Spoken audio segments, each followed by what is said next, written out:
హైమా అమ్మ classes meditation.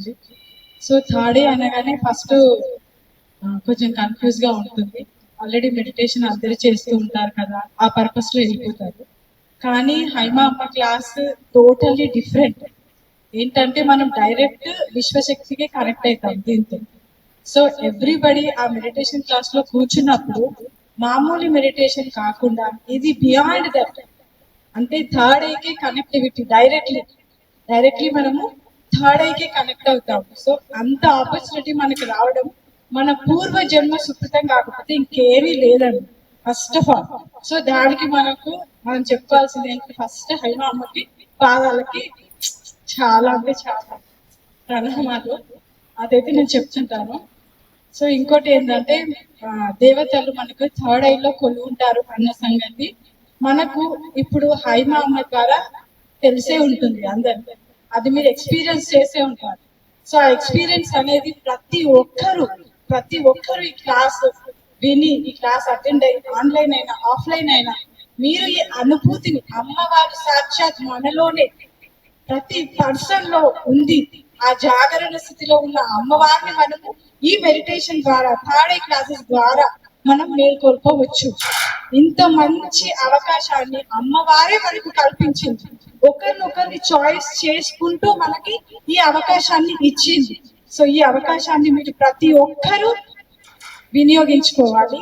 ఆ divine love ని పొందాలి. ఆ అమ్మవారు మనలోనే ఉంది.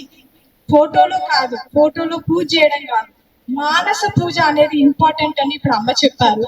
సో ప్రతి ఒక్కరు ఈ థర్డ్ ఐ క్లాసెస్ వల్ల మానస పూజను కంపల్సరిగా నేర్చుకుంటారు. సో ఇది అందరికి యూజ్ అవుతుంది, యూజ్ అవ్వాలి. ఆ డివైన్ లవ్ ని కనెక్ట్ అవ్వడానికి ఇది ఒక మంచి వే. ఓకేనా? థ్యాంక్ యూ అండి. ఏదైతే మనం అనుభూతి చెందుతాం కదా అదే ప్రేమ, పదార్థం కాదు. బట్ ఎప్పుడైతే మాటల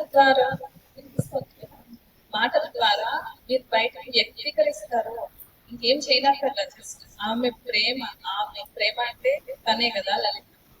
ఆ లలిత త్రిపుర సుందరి ప్రతి ఒక్కరిలోకి అట్లా వెళ్తూ ఉంటుంది.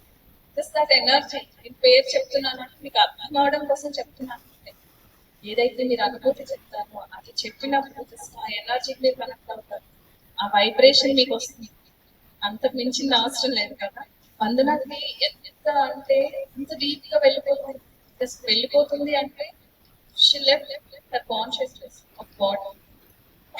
శరీర స్పృహ అనేది ఏ రోజు తనలో ఉన్నది ఆమె అనే భావంతోనే ఉంటుంది. అలాగే ఎటువంటి ఆమె నేను ఎప్పుడు చూడలేదు.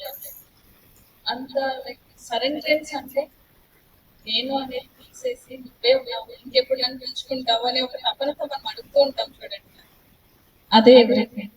సో అట్లాంటి ఒక స్థితి ఉన్న ఆమెది. So I want to hear your experience. నాకు ఇది కాదు, వీఆర్ ఆల్ వన్ చెప్తున్నాను అంటే ఆమె అవకాశం ఇచ్చింది కాబట్టి ఇక్కడ కూర్చొని నేను చెప్తున్నాను. అందరూ అదే స్థితిలో ఉన్నారు. ఎప్పుడంటే మీకు అర్థమైనప్పుడు మీరు ఒక అడుగు ముందు వేసి మాట్లాడతారు కదా, అంతే. That is the moment. ప్రతి ఒక్కరికి ఆ స్థితి వచ్చేస్తుంది. కొంతకాలం నేర్చుకుంటాం కానీ అసలైన లెర్నింగ్ అంతా ఎప్పుడు వస్తుంది తెలుసా? మీరు రీచ్ చేయడం మొదలు పెట్టండి. అంటే ఒక భావన మీరు ఒకరు చెప్తూ ఉంటారు చూడండి, అక్కడే లెసన్స్ మొదలవుతూ ఉంటాయి. ఎన్నో నేర్చుకుంటారు, ఎన్నో జన్మలుగా అర్థం కానివన్నీ ఇక్కడ మొదలవుతాయి. అందుకే అడుగుతూ ఉంటాను, చెప్పండి చెప్పండి చెప్పండి. So I love to hear that kind of. ఏదైనా సరే చిన్న పెద్ద ఏం లేదు, ఏది అనుభూతి చెందారు that is the utmost thing that happens to you at this present moment. సరేనా? నేను ఒక మదర్ ని ఎలా